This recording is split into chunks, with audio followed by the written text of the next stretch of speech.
Hello guys, welcome to my channel R S वांगशन। आज मैं आपके साथ माई लव माई बिलोंगिंग का अनएक्सपेक्ट एक्सप्लेन करने वाली हूँ। हमने पिछले पार्ट में देखा था, लिया ने बता दिया था कि वो क्यों है और वांगजी को क्या करना चाहती थी, पर यहाँ पर आकर क्या क्या हो रहा है वो सब कुछ बता रही थी।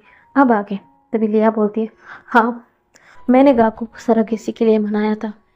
इतना आसान नहीं था गा को सरगेसी के लिए मनाने के लिए, क्योंकि गा तभी भी मेरे बारे में सोचते। पता है, मैं पहले से वीक थी, मेरा इलाज चल रहा था और ऊपर से बच्चों को कैरी करना, इसके चलते मेरा हालत बहुत ज़्यादा वीक हो जाएगी।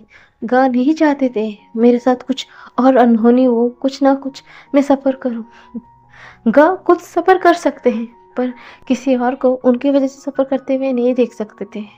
पर मैं क्या करूं, मैं अपने गा को ऐसे गम में रहने दूं? नहीं, मैं गा मेरे लिए बहुत कुछ किया, बहुत कुछ किया। तुम्हें पता है, मुझ जैसे अनाथ को एक बड़ी लाइफ दी है।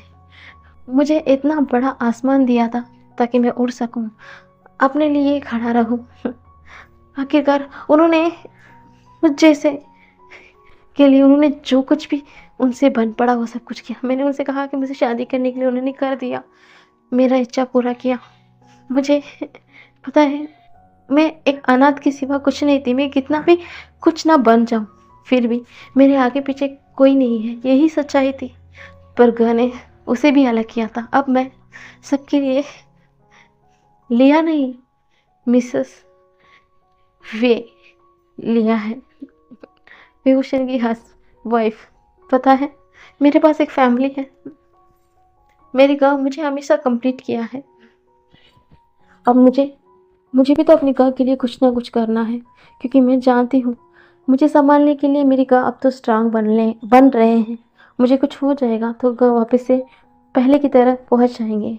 मैं ऐसा नहीं चाहती थी, इसलिए बहुत जिद, मेहनत, धमकी वगैरह बहुत कुछ चीज़ देकर मैंने मना दिया था। हमने डॉक्टर से भी सजेशन लिया था कि इसके चलते मुझे कुछ ना हो या बच्चों का कुछ ना हो, मेरी जो कैंसर की उनके बच्चे के ऊपर ना जाए। मैंने बहुत कुछ हमने डॉक्टर से कंसल्ट की, उसके बाद जाकर मैंने फाइनली गा को मना दिया था सरोगेसी के लिए, ताकि गा जिन बच्चों के लिए उन्होंने आज तक गम में रहे, उन्हें उनका खुद का बच्चा मिले। इसलिए मैंने सरोगेसी के लिए गा को माना लिया था। और हम बहुत नर्वस थे, क्योंकि हमें डर था ये सक्सेसफुल होगा कि नहीं, मेरा हेल्थ के चलते। फाइनली हमें उस दिन पता चला कि मैं प्रेग्नेंट हूँ।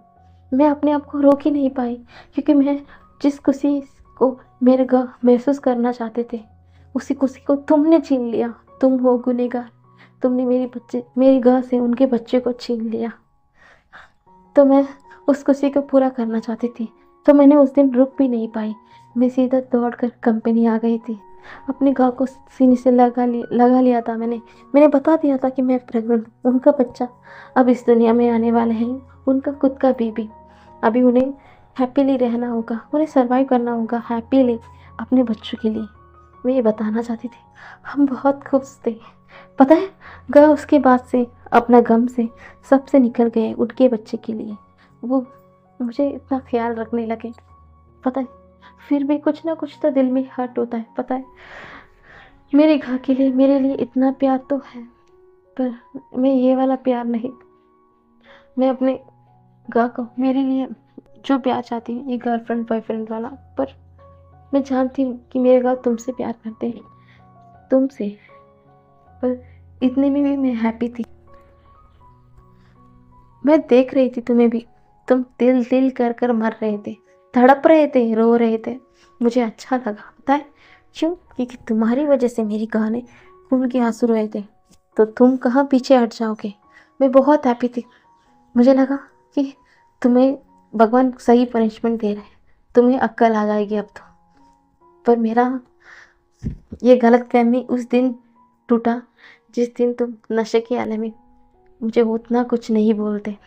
अगर तुम उतना कुछ नहीं बोलते तो मैं तुम्हारा पॉइंट ऑफ व्यू कभी समझ ही नहीं पाती थी कि तुम उस वक्त कौन सा सिचुएशन में थे। मुझे समझ ही नहीं आता। उसके बाद से ही मैंने तुमसे दोस्ती करना शुरू किया, क्योंकि मुझे भी लगा कि तुम एक चांस डिज़र्व करते थे। इसलिए मैंने तुम्हें मेरा ख्याल रखने दिया, यहाँ तक कि इस बेबी को तुम्हें छूने दिया पहले। तुम्हें छूने दिया, इसलिए तो मैंने तुम्हें छूने दिया, क्योंकि आगे जाके उस बच्चे को तुम ही संभालोगे, क्योंकि मेरे पास तो वक्त नहीं है ना, तो तुम ही उस बच्चे को संभालोगे। इसलिए मैंने तुम्हें उस बच्चे को सौंपा था, हमेशा तुम्हें उस बच्चे को ख्याल रखने दिया, ताकि तुम आगे जाके उन बेबी की फादर बनोगे तो तुम्हें ख्याल रखना पड़ेगा ना, तुम्हें सीखना तो पड़ेगा, है ना। ऐसा बोलकर लिया देख रही थी। वांगजी तो अब रुक ही नहीं पा रहा था, वो फूट फूट कर रोने लगा, बहुत फूट फूट कर रोने लगा। वो तो सीधे लिया को अपने सीने से लगा लिया, बोला मुझे मुझे माफ़ कर दो, मुझे नहीं पता था, मुझे नहीं पता था, और आई एम सॉरी तुम्हारी गाँ को हर्ट करने के लिए, आई एम रियली सॉरी। ऐसा बोलकर वो रो रहा था। तभी लिया उसे खुद से हटाती हुई बोलती, बस रोना बंद करो, इतने समय तक तुम रोते ही रहे हो, बस अब तो रोना बंद करो, ठीक है। क्या तुम मुझसे वादा करोगे कि तुम उस बेबी का और मेरी गाँ का अच्छे से ख्याल रखोगे मेरे जाने के बाद? मेरे गाँ ना बहुत अच्छे हैं, बहुत ज़्यादा अच्छे हैं, वो मेरी ज़िंदगी में आए हैं, वही बहुत बड़ी बात है। बताओ, अब तो मेरी गाँ का अच्छे से ख्याल रखोगे ना? बताओ ना, ऐसा पूछती है तो वांगजी अपने आप को रोक ही नहीं पा रहा था। वो उसे चिन को ऊपर करते बोलते, हाँ मैं तुम्हारी अच्छे से ख्याल रखूँगा, बहुत अच्छे से, बस तुम भी मेरे साथ ही रहो ना, अभी छोड़कर मत जाओ। ऐसा बोलकर वो रो रहा था। तभी लिया हंसते बोलती, ये तो मेरे पास नहीं है, गॉड ने तो पहले ही मेरा जिंदगी इतना तक की थी, उन्होंने पहले ही लिख दिया, अब मैं क्या कर सकती, मुझे तो तुम लोगों को छोड़कर जाना ही पड़ेगा। ऐसा बोलकर वो स्माइल करती है। वांगजी बहुत फूट फूट कर रोता है, बोलता है पर तुम्हारी काम मुझे एक्सेप्ट नहीं करेंगे। तभी लिया उसे खुद से दूर करते हुए बोलती है, नहीं होगा, मैं जानती हूँ अपनी गाँव को, वो तुम्हें ज़रूर माफ़ कर लेंगे, मैं बोलूँगी ना, मेरी गाँव मेरे लिए सब कुछ करेंगे, तुम्हें पता है। हाँ मैं मानती हूँ कि तुम मेरी गाँव के प्यार हो, पर याद रखना मेरी गाँव तुमसे भी ज़्यादा मुझसे प्यार करते हैं, चाहे प्यार के नज़रिए से नहीं, फिर भी मैं उनके लिए बहुत इम्पोर्टेंट हूँ, क्योंकि मैं बहुत ज़्यादा इम्पोर्टेंट हूँ उनके लिए।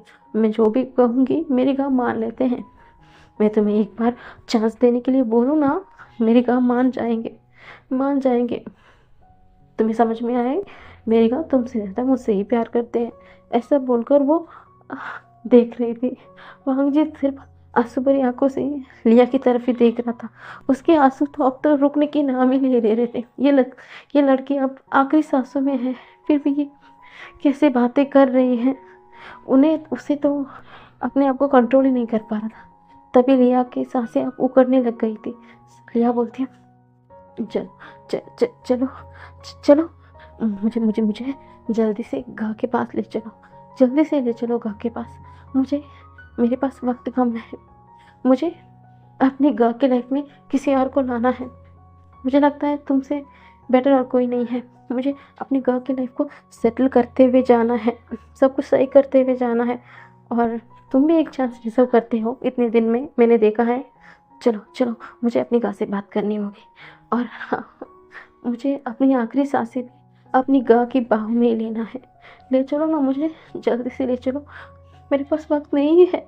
ऐसा बोलकर उसकी आंखों से एक बूंद के आंसू लुढ़क जाती हैं। वांगजी तो एकदम फ्रीज हो जाता है, वो एकदम सुन्न हो जाता है। वो उसे पकड़ता है, उसे सीने से लगा लेता है और उसकी फोrehead पर एक किस करते हुए बोलता है, चलो मैं तुम्हें तुम्हारे गाँव के पास लेके जाता हूँ। ऐसा बोलते हुए उसे गोद में उठाता है। तुरंत वहाँ से बाहर लेके आ रहा था। दूसरी तरफ जो सब कुछ जो बीइंग देख चुका था और सुन चुका था, वो तो अपनी ही जगह पर एकदम फ्री से बैठा हुआ था, क्योंकि उसे पता था एक ना एक दिन लिया उससे छोड़कर जाने ही वाली थी।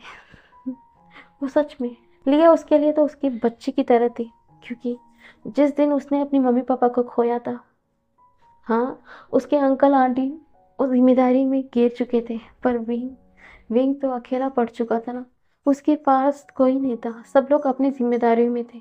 वो तो बच्चा था ना, उसके पास कोई ही नहीं था। वो हमेशा इधर उधर विजिट किया करता था। तभी उसकी नज़र एक दिन लिया पर पड़ी। उसे समझ में आया, हाँ, कहीं ना कहीं वो तो लकी है। वो अनाथ होने के बावजूद भी वो एक सिक्योर प्लेस पे है। पर लिया लिया तो बहुत बुरी कंडीशन में है। जिस तरीके से उसने उस दिन बताया था, सब कुछ जानने के बाद तो वो अपने भगवान को थैंक करता है कि वो सच में इनमें से थोड़ा तो अलग है। इसलिए उसने उसी दिन ठान लिया था कि वो इस आश्रम को अपने अंडर लेगा, सबको संभालेगा। और उस बच्ची को पता नहीं कि उसे एक अपना सा लगा, शायद कुछ कनेक्शन सा लगा, इसलिए उसे उस दिन से लिया में वो क्या बोलते हैं, लिया के लिए वो खुद बड़ा होने लगा। लिया के आंसू के लिए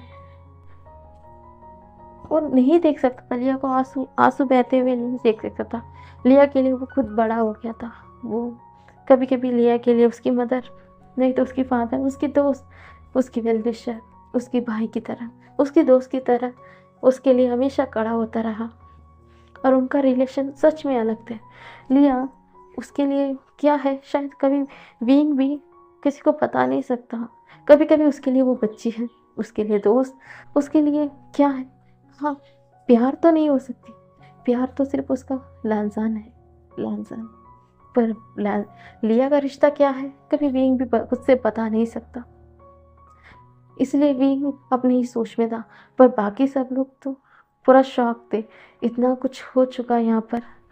जो मैडम लैन थी, वो तो फूट फूट कर रोने लगी लिया के लिए। लैनपुरन एकदम सदमे में हो गए थे। जो जहाँ पर जो घर पर मैडम यू जो फिल्म में आते हैं, तब तक तो चेंग और सिचन भी आ चुके थे। सब लोग एकदम सब कुछ देख रहे थे।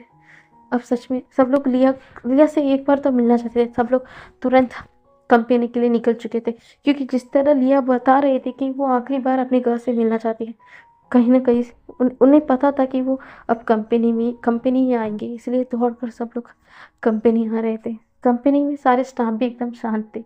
शुयांग तो अपनी बॉस की हालत को देख रहा था। उसे नहीं पता था जो इंसान इतना हंसते रहता था, इतना मुस्कुराते रहता था, उसने कितना कुछ तकलीफें झेली है। जिस तरह लिया बता रहे थे उन्होंने बच्चा, उसे बहुत कुछ अभी भी लग रहा है कि अधूरा ही उसने सुना है। और एक बार उसे अपने बॉस के लिए प्राउड भी महसूस हो रहा था। सच में उनका सोच बहुत अलग है, बहुत प्योर है। शायद इसलिए आज उसके बॉस इस बिजनेस वर्ल्ड में रूल कर रहे हैं। और उसे लिया के लिए सच में बुरा भी लग रहा था। सब लोग एकदम शांत थे। दूसरी तरफ वांगजी वहां से निकल चुका था।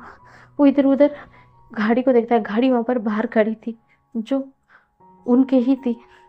उस गाड़ी में उसे डालकर तुरंत इधर वहां से जैसे ही बाहर निकलता है, उसका सिग्नल, मोबाइल का सिग्नल ऑन हो जाता है। जैसे ही वो देखता है कि वो कहाँ पर है, वहां से लोकेशन उसकी कंपनी के लिए ऑन करता है। जितना तेज हो सके उतना तेज गाड़ी चला रहा था। गाड़ी चलाते हुए वो वहाँ पर उसकी कंपनी में आधा घंटे के अंदर ही पहुँच जाता है। और दूसरी तरफ सब लोग भी कंपनी में थे। सब लोग एकदम शांत थे। कोई कुछ नहीं बता रहा था कि यहाँ पर क्या क्या उन्होंने देखा, ये काम कैमरा वगैरह किसी को कोई दिखा नहीं रहा था। सब लोग एकदम शांत था। वांग जी एकदम दौड़ते हुए लिया को अपने गोद में ले लिया था, क्योंकि लिया सच में बहुत गहरी गहरी सांसें ले रही थी। लिया बोलती, जल्दी चलो जल्दी चलो। विंग जहाँ पर एकदम एकदम बेजान लाश की तरह बैठा हुआ था, वांग जी एकदम उसे लेके आकर लिया को विंग के पास रख देता है।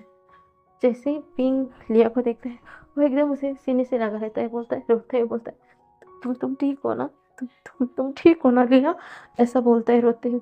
लिया बोलती, कहा मेरे पास वक्त नहीं है, मुझे आपको अलविदा कहना है काका।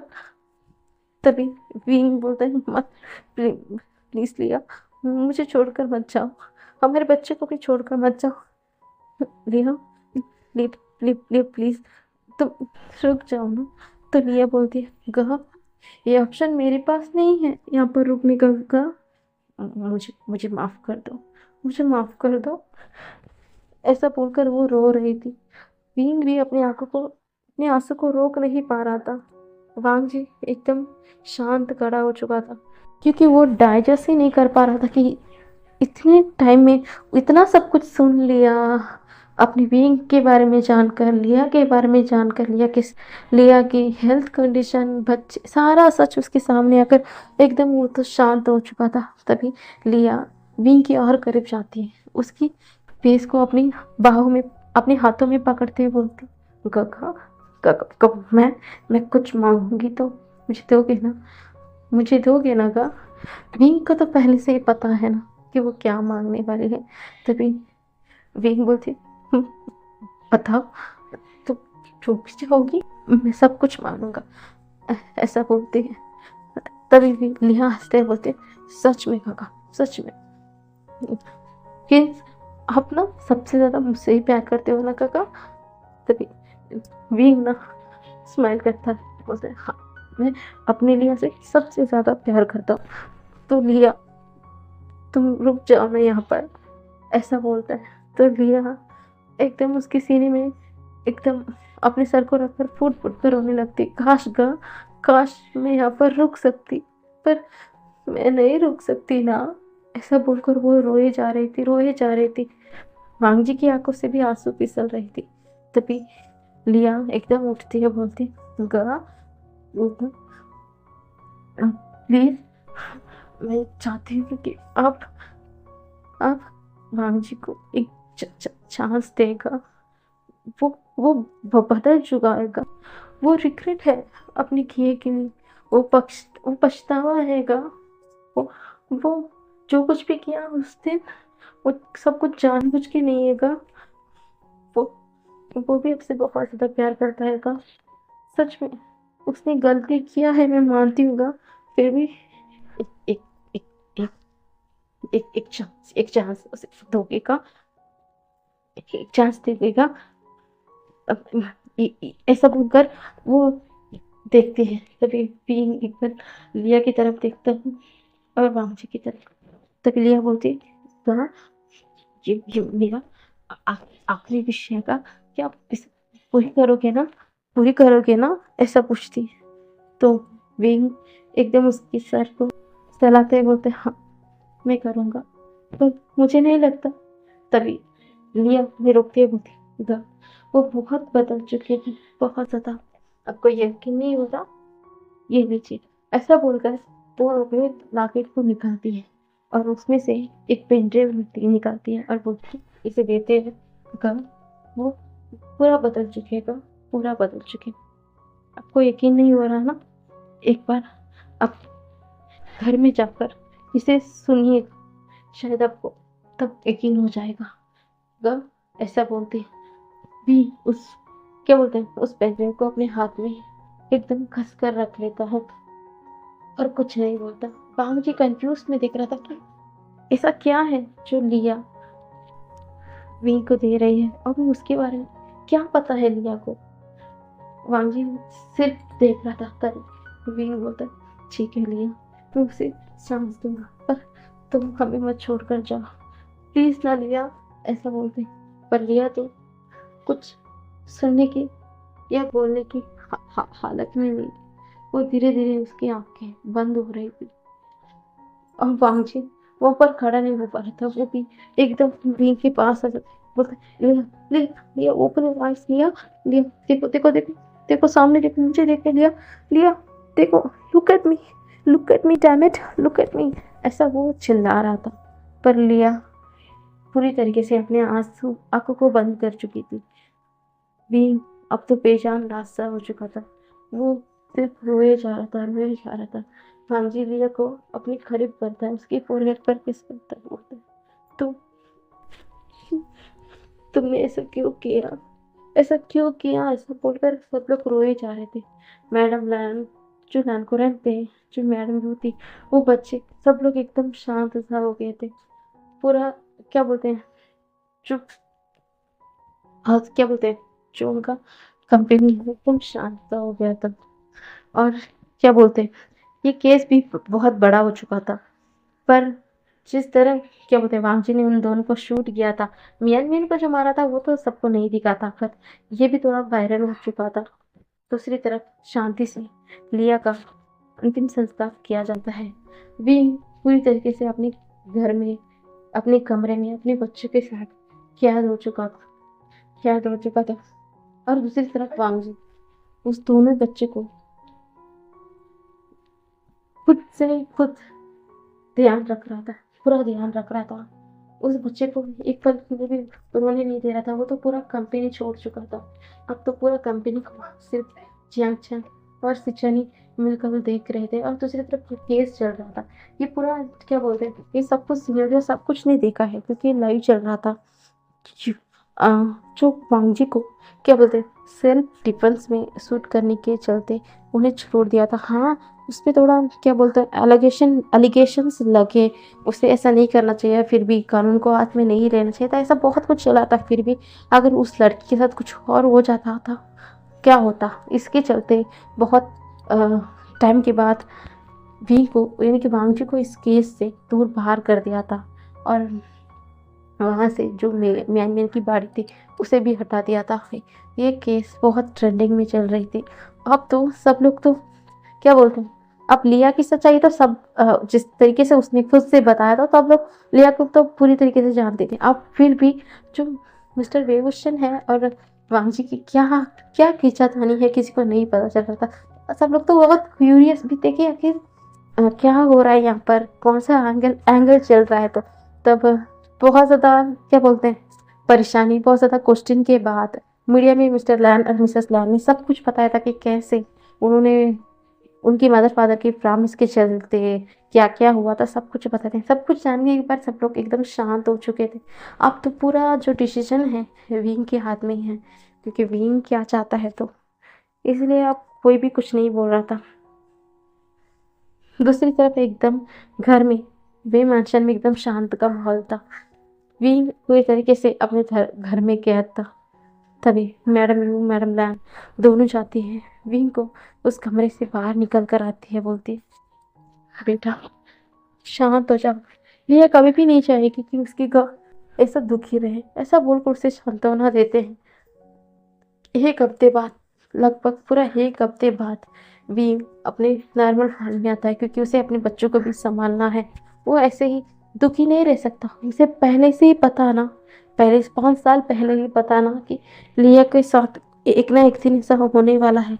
सब कुछ उसे पहले से ही पता है, फिर भी वो डाइजेस्ट नहीं कर पा रहा था।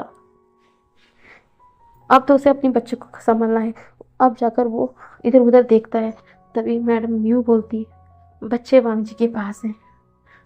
वांग जी की नाम सुनते ही विंग कुछ नहीं कह पाता। उसे अभी भी लिया की आखिरी शब्द याद है, इसलिए वो धीरे धीरे कर कर वांग जी की कमरे में जाता है। वो जाकर देखता है कि विंग अब दोनों बच्चों को अपने दोनों बाजू में रखकर खिला रहा था, उन्हें इधर उधर दिखा रहा था, घूम घूम कर दिखा रहा था। बच्चे हंस रहे थे। दरवाजे से लगकर विंग सिर्फ उन्हें देख रहा था। तभी वांग जी देखता है कि विंग आ चुका है। तभी वांग जी उसे देखकर बोलते हैं विंग तुम इधर आओ, ऐसा बोलकर उसे बिठाता। क्या तुम कुछ कहोगे? तुम लेव को उसका भी ख्याल रख रहा था। विंग कुछ नहीं कहता, वो सिर्फ देखते हैं, बोलता है मुझे जाना है। तभी वांग जी बोलते हैं ठीक है, तुम फिक्र मत करो, बच्चे का ध्यान मैं रख लूँगा, तुम जाओ, ऐसा बोल के ऐसे ही कुछ दिन बीत रहे थे। विंग सबसे थोड़ा थोड़ा बात करता, अपने बच्चे को भी ख्याल रखता, पर वांग जी से वो ठीक से कुछ नहीं कह पा रहा था। अब ऐसे ही 2 हफ्ते बीतने के बाद अब विंग धीरे धीरे कंपनी भी चलना शुरू कर दिया था। और दूसरी तरफ ऐसा ही नॉर्मल दिन बीत रहे थे। अब बच्चे का ख्याल पूरा मैडम लैन, मैडम यू, सब लोग फैनमियान सब लोग कर रहे थे, क्योंकि अब दोनों विंग और वांग जी दोनों कंपनी चलना शुरू कर दिए थे। अब बच्चों की सब कुछ तो सबको पता है ना। ऐसा नहीं था कि पहले बच्चों को प्यार नहीं करते थे, सब लोग करते थे। अब तो और ज़्यादा प्यार करते थे, क्योंकि इतना कुछ हो चुका था। अब पूरा बच्चों के सब लोग ध्यान रख रहे थे। अब चाहते थे कि हाँ विंग एक चांस दे दे, वांगजी पे। वांगजी भी इतने दिन तक, इतने साल तक तड़पा है, सबको पता था। तभी आज क्या बोलते हैं, पूरा 1 महीना बाद, पूरा 1 महीना ऐसा ही बीत चुका था। तभी वो घर आता है आज शाम को। तभी चेंग बोलता है, विंग मुझे तुमसे थोड़ा बात करनी है। तो विंग बोलता है बताओगा। तो चेंग विंग को लेते हुए अपने कमरे में चला जाता है। बोलता है विंग मैं जानता हूँ बहुत कुछ हुआ है भाई तुम्हारे लाइफ में। आई एम सॉरी कि उस वक्त में हम तुम्हारे साथ नहीं थे। देखो भाई, मैं ये बोलना चाहता हूँ कि तुम इतने ऐसे ही कितना दिन तक रहेगा। सच्चाई तो ये है भाई कि तुम आज भी सिर्फ वांगजी को ही प्यार करते हैं। वांगजी को ही प्यार करता है, तुम आगे ही नहीं बढ़ पाया है भाई। मैं ऐसा नहीं हूँ कि मैं हमेशा वांगजी की तरफ हूँ। मैं भाई हूँ तुम्हारा, मैं हमेशा तुम्हारे ही साथ दूंगा विंग। पर क्या है ना कि उसे भी एक चांस दे दो ना। देखो हाँ, मैं भी पहले उससे बहुत ज़्यादा नाराज़ था, गुस्सा था, पर कहीं ना कहीं मैं जान चुका था कि वो भी अपनी गलती के लिए रिग्रेट करता है, वो भी सॉरी फील करता है। इन 5 साल में वो कैसे घुट घुट के जी रहा था मुझे पता है। जब तुम आए उसके बाद लिया को तुम्हें एक साथ देकर वो हर दिन खुद को कोसता रहता था कि ये सब कुछ तुम्हारी वजह से हुआ। वो कितना दिन तड़पा है मुझे पता है विंग। पहले उसे उसे बहुत उसका सजा मिल चुका है विंग। बस करो ना, बस करो ना। लिया भी तो यही चाहती है ना, उसे एक चांस दे दो प्लीज़ विंग, प्लीज़ ना, आगे बढ़ जाओ विंग। ऐसा बोलता है। तो विंग उसे एक पल देखता है और एकदम अपने कमरे की तरफ चला जाता है। तभी वहाँ पर सिचन आते हैं, बोलते हैं चेंग उसने क्या कहा। चेंग बोलता है मुझे नहीं पता, मैंने अपनी तरफ से बोला है, मुझे लगता है वो कोशिश करेगा। जिस तरीके से लिया उससे आखिरी विश मांगा है, सच कहूँ तो लिया और उसका रिश्ता एकदम अलग है सिचन। आज तक मैं भी इस रिश्ते को समझ नहीं पा रहा हूँ कि असल में लिया उसके लिए उसकी बच्ची है, उसकी फ्रेंड है, या प्यार तो नहीं है। फिर भी उन दोनों का बॉन्डिंग अलग है सिचन। वो अपनी लिया की इस विश को तो पूरा करेगा ही, मुझे यकीन है, मुझे यकीन है सिचन। ऐसा बोलते एकदम शांत हो जाते हैं। दूसरी तरफ भी उसके कमरे में जाता है। उस कमरे में जाकर देखता है वहाँ पर लिया की भी फोटोज थी। तभी उसकी नज़र उस सामने पड़ी पेन ड्राइव पर जाती है। लिया ने क्या कहा था, घर में जाकर इस पेन ड्राइव को ओपन करके देख लेना, तब आप वांगजी को एक मौका दे पाएंगे। तो विंग गहरी सी सांस लेता है और जाकर जो टीवी है उसमें उस पेन ड्राइव को कनेक्ट कर देता है और जहाँ पर सामने जाकर बैठ जाता है। पहले तो उस कैमरे में कुछ ब्लरी सा दिख रहा था, और उसके बाद बहुत ज़्यादा चमक दमक दिख रहा था। विंग धीरे धीरे करके ध्यान से देखता है, हाँ ये लिया का जो क्या बोलते हैं बेबी शावर वाला दिन था। अब छोटा सा उस वीडियो क्लिप में क्या है देखते हैं, ठीक है। उस बेबी शावर वाला दिन था, सब लोग अपने अपने क्या बोलते हैं काम में थोड़ा बिजी चल गए थे। उस दिन सिर्फ लिया को वांगजी के हवाले छोड़कर चला गया था। वांगजी भी उस दिन बहुत ज़्यादा ड्रंक हो चुका था। मैंने भी उसमें बताया था कि लिया से वांगजी ने कुछ बात किया था, उसके बात के बारे में मैंने अभी बताया नहीं था उस दिन, तो मैं अभी उसे ये दिखाती हूँ। तो वांगजी ना पूरा ड्रंक था। वो लिया के पास आता है, बोलते हैं हेलो मिसेस वी, ऐसा बोलकर वो हंसता है। पर अब मिसेस वी तो क्या हुआ, V V V V, V मेरा मेरा प्यार है, मेरा प्यार है। वो सिर्फ मुझसे प्यार करता है, मुझसे प्यार करता है। मैं भी अपने विंग से बहुत ज़्यादा प्यार करता हूँ, बहुत ज़्यादा प्यार करता हूँ।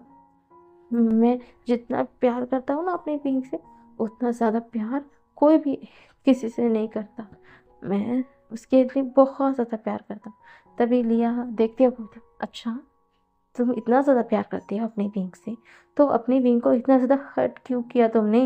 अब तुमने तुम्हारे विंग को ह्यूमिलेट किया, उसे क्या बोलते हैं, सर्वेंट की तरह ट्रीट किया, इतना ज़्यादा काम करवाया, और ऊपर से ऊपर तुमने अपने ही बेबी को मार दिया।